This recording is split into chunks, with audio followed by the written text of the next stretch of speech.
Queridos, em Lucas 15, versículo 17, diz que o filho pródigo, caindo em si, ele disse: quantos trabalhadores de meu pai têm pão com fartura, e eu aqui morro de fome? Levantar-me-ei e irei ter com meu pai. E lhe direi: Pai, pequei contra o céu e diante de ti, e já não sou digno de ser chamado de teu filho, mas trata-me como um dos teus trabalhadores.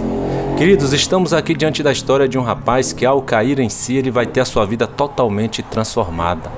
Mas para ele ter tido essa sua vida transformada, ele teve que tomar a atitude correta ao cair em si.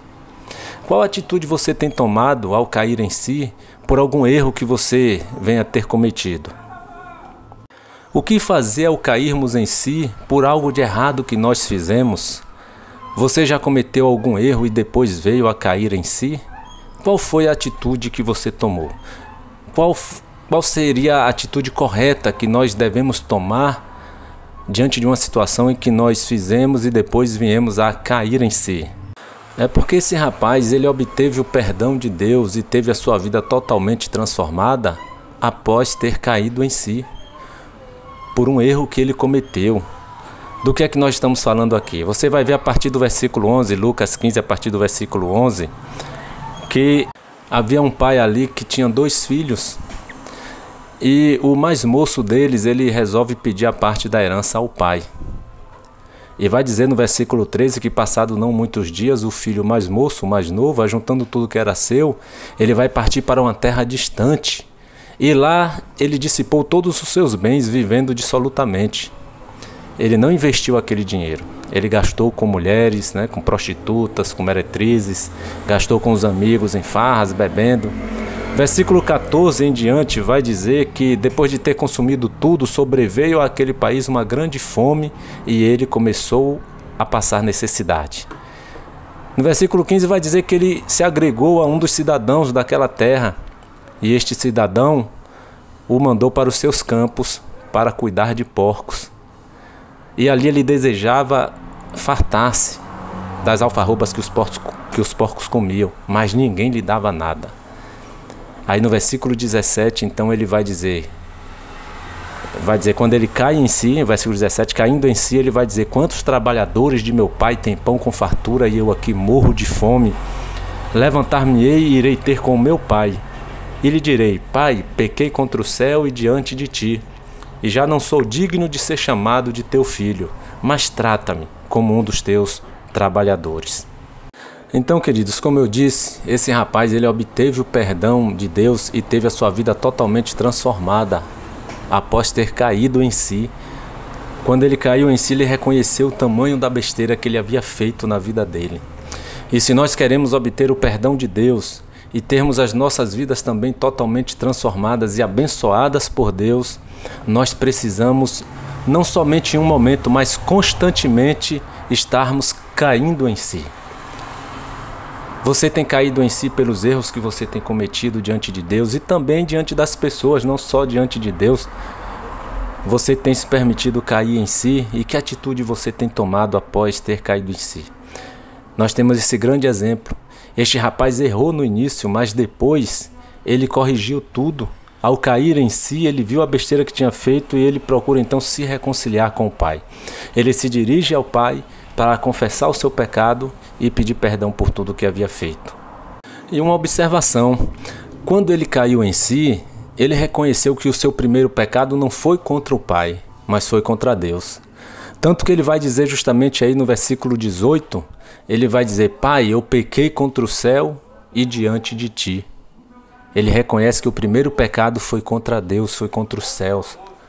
É interessante que, para ele se reconciliar com Deus, ele vai ter que ir ao Pai para confessar o seu pecado e pedir perdão ao Pai. Primeiro, ele vai ter que se reconciliar com o Pai para que aí então ele esteja reconciliado com Deus. O que é que isso quer nos dizer? Não basta nós confessarmos nossos pecados somente diante de Deus, nós precisamos nos dirigirmos àquela pessoa em que nós ofendemos, em que nós prejudicamos, em que nós fizemos algum mal para ela. Nós precisamos confessar os nossos pecados também para esta pessoa que foi ofendida por nós. Infelizmente, muitas pessoas às vezes se contentam apenas em pedir perdão a Deus, e acha que já está tudo bem. Mas não é isso que a palavra de Deus nos ensina, e nem é isso que nós vimos aí nesse exemplo que nós acabamos de ler na Bíblia a respeito do filho pródigo. Ele poderia pedir perdão a Deus e estar ali tudo bem, mas não foi só a questão da necessidade, mas ele reconhece a besteira que ele tinha feito e ele se dirige ao Pai para pedir perdão ao Pai pelo erro que ele havia cometido. Inclusive lá em Tiago 5, versículo 16, a palavra de Deus vai dizer assim, ó: confessai as vossas culpas uns aos outros e orai uns pelos outros para serdes curados. A oração feita por um justo pode muito em seus efeitos. Olha só o que diz aí em Tiago 5,16, que nós devemos confessar as nossas culpas, os nossos pecados. Vai ter uma outra tradução que vai falar os nossos pecados. Nós devemos confessar os nossos pecados uns aos outros. Não basta você confessar seu pecado só diante de Deus. Você precisa se dirigir àquela pessoa a quem você ofendeu para pedir perdão, para obter o perdão também daquela pessoa. Às vezes a gente pede perdão a Deus e acha que Deus já me perdoou, não preciso me dirigir àquele irmão que eu ofendi. Que Deus o abençoe, que Deus o tenha. Mas não, Deus está esperando a nossa reação, a nossa atitude. Deus fez com que nós caíssemos em si e espera que nós tenhamos a mesma atitude que aquele filho pródigo teve, de se dirigir à pessoa ofendida, confessar os seus erros, confessar os seus pecados e pedir perdão também a ela. Não somente a Deus, mas nós devemos pedir perdão a ela. De acordo está aí em Tiago 5,16. Confessai as vossas culpas, os vossos pecados uns aos outros e orai uns pelos outros para serdes curados. Porque a oração feita por um justo pode muito em seus efeitos. E em 1 João 1, versículo 9, vai dizer: se confessarmos os nossos pecados, Ele é fiel e justo para perdoar os nossos pecados e nos purificar de toda a justiça. Mas nós precisamos confessá-los. Ele é fiel, Ele é justo para perdoar os nossos pecados e nos purificar de toda a imundícia, de toda a injustiça. Mas o versículo diz aqui no início, se há uma condição. Deus perdoa os nossos pecados e nos purifica diante de uma condição. Há um se nós confessarmos os nossos pecados. Se nós não confessarmos os nossos pecados para Ele, para a pessoa que nós ofendemos, queridos, Ele não vai perdoar os nossos pecados e nem vai, muito menos, nos purificar de toda e qualquer injustiça. Mas o versículo diz aí em 1 João 1, versículo 9, que se confessarmos os nossos pecados, aí sim, Ele é fiel e justo para nos perdoar os pecados e nos purificar de toda e qualquer injustiça. Então, queridos, se nós queremos obter o perdão de Deus e termos as nossas vidas totalmente transformadas e abençoadas por Ele, nós precisamos constantemente estarmos caindo em si. Não é uma vez ou outra não, uma vez eu caí em si, não, é todos os dias praticamente. Quem é que não erra? Quem é que não peca? Inclusive em Eclesiastes 7, no versículo 20, vai dizer que não há homem justo sobre a terra que só faça o bem e nunca peque. Olha só, não há homem justo sobre a terra que só faça o bem e nunca peque. Eclesiastes 7, versículo 20. Então nós estamos sempre pecando, por mais bom que você seja, por mais correto que você procure ser diante de Deus, não há homem bom sobre a terra que só faça o bem e que nunca venha a pecar. Eclesiastes 7,20 está dizendo isto. Nós precisamos cairmos em si todos os dias. Precisamos cair em si, por exemplo, e ver se estamos tendo uma vida que agrade a Deus. A sua vida está agradando a Deus ou está mais agradando a você próprio somente e talvez não esteja agradando a Deus? Você já parou para cair em si e fazer essa reflexão? Olha o que diz Jesus aí em João 8, no versículo 29. Em João 8, versículo 29, Jesus vai dizer assim: e aquele que me enviou está comigo e não me deixou só, porque eu faço sempre o que lhe agrada. Quem foi que enviou Jesus e nunca o deixou só? O próprio Pai. Foi Deus quem enviou Jesus. E Deus nunca o deixou só, mas havia um porquê. Não era porque simplesmente era filho, eu não vou deixar Jesus porque ele é meu filho e eu vou estar sempre com ele só porque ele é meu filho. Não. Jesus faz questão de dizer: Ele nunca me deixou só, Ele está sempre comigo e nunca me deixou só. Por quê? Porque eu faço sempre o que lhe agrada. Então havia um porquê. Nós somos filhos de Deus, nós somos cristãos, nós aceitamos Jesus como Senhor e Salvador de nossas vidas. Mas Deus pode nos deixar só a qualquer momento.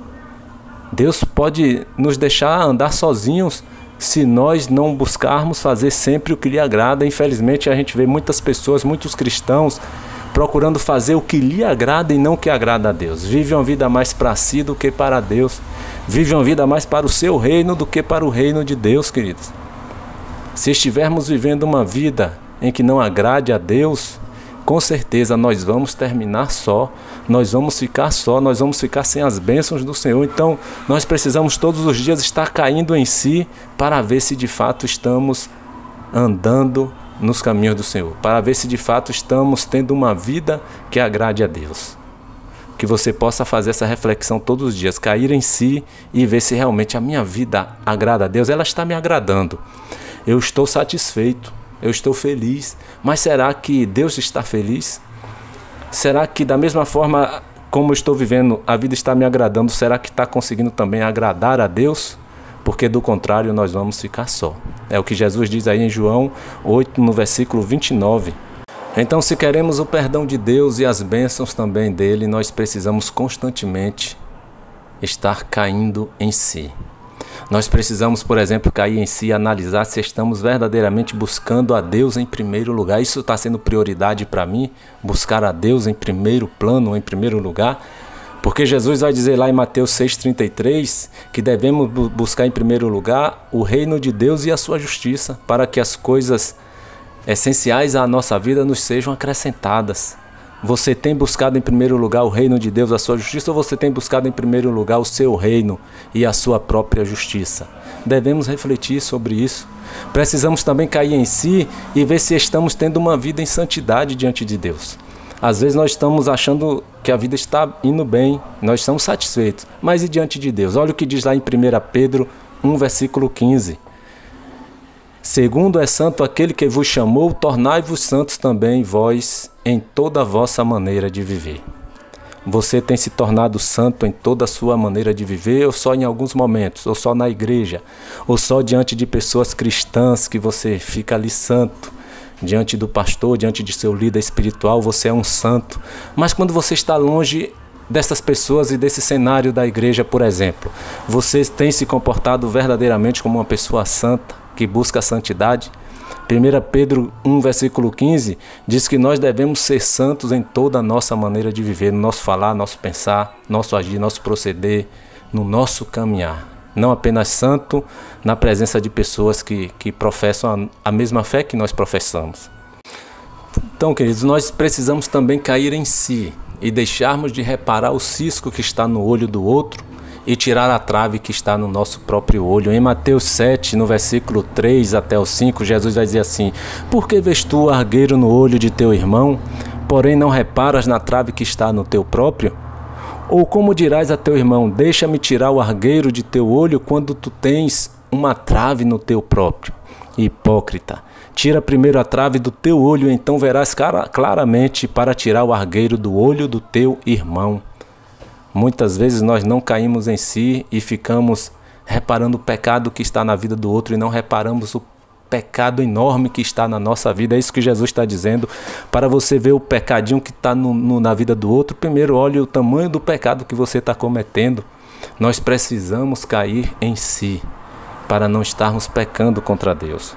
Queridos, nós precisamos também cair em si e fazer aos outros aquilo que queremos que eles façam a nós também. Em Lucas 6, versículo 31, Jesus disse: olha, como quereis que os homens vos façam, assim fazei-o vós também a eles. Muitas vezes queremos ser bem tratados, muitas vezes queremos que as pessoas nos compreendam nas nossas falhas, nos nossos erros, mas você tem feito o mesmo para com o seu próximo? Você tem tratado bem o seu próximo? Você tem compreendido o erro do seu próximo? E Jesus está dizendo em Lucas 6,31, como quereis que os homens vos façam, assim fazei o vós também a eles. Precisamos cair em si e fazer aos outros aquilo que queremos que eles façam a nós também. Então precisamos cair em si, querido. Se nós queremos obter o perdão de Deus e termos as nossas vidas totalmente transformadas e sempre abençoadas por Deus, caia em si. Amém? Que Deus abençoe a sua vida e a toda a sua família. Amém.